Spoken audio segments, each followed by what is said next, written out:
In the United States, members of Congress will vote in the next few hours on whether to impeach Donald Trump. Impeachment is the two-stage procedure which can lead to the removal of a sitting president. In the first stage today, a majority in the House of Representatives, led by the Democrats, would need to support the move.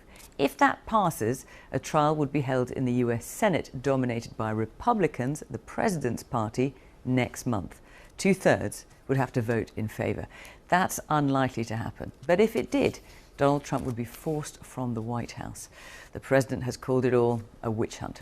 Our North America editor John Sopel is at the White House. And John, this is politically and historically a significant moment for America. Oh, Fiona, undoubtedly it is. Donald Trump left the White House about half an hour ago, and he's on his way to a rally in Michigan. And it's perfectly possible that you're going to have that split-screen moment where Donald Trump is getting up on the stage just as the House of Representatives is voting to impeach him. He faces two charges. The first is abuse of office, that he lent on the Ukrainian president to get him to investigate a domestic political rival, the former Vice President Joe Biden, who's running for the Democratic nomination next year. The other is that he obstructed Congress by refusing to allow his staff or to hand over papers to that congressional investigation into looking into impeachment. Merciful God, we pause in your presence and ask God. December the 18th, 2019, a day that will go down in American history, a day that started at least with solemnity. Give them wisdom and discernment. But very quickly moved from the sacred to the profane as the bitter partisan dogfight took over. If a president undermining our national security and using the federal government for his own selfish personal gain is not impeachable conduct, then, Madam Speaker, I don't know what is. Today, we have a president who seems to believe he is a king or above the law.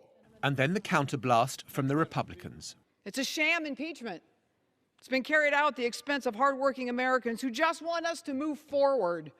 There is no proof, none, that the president has committed an impeachable offense.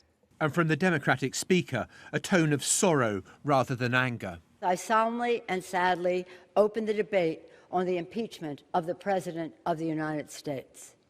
If we do not act now, we would be derelict in our duty. It is tragic that the President's reckless actions make impeachment necessary. He gave us no choice. The last president to be impeached was Bill Clinton in 1998 over lying about his relationship with the White House intern Monica Lewinsky. And before that, you have to go back another 130 years to President Andrew Johnson. By the end of today, Donald Trump will, in all likelihood, have joined the club that no one wants to be a member of. The president has spent the morning in the residence where his Twitter thumbs have been busy. Can you believe that I'll be impeached today by the radical left do-nothing Democrats, and I did nothing wrong? A terrible thing. Read the transcript. This should never happen to another president again. Say a prayer. Mr. President, are you worried about your legacy? Donald Trump left the White House this evening saying nothing. For this first part of the impeachment process, it won't be about prayer, it'll be about votes.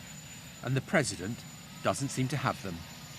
John Sopel, BBC News, Washington. Relatives of 4 British soldiers who were killed in the 1982 Hyde Park bombing have won the first stage of a High Court civil case against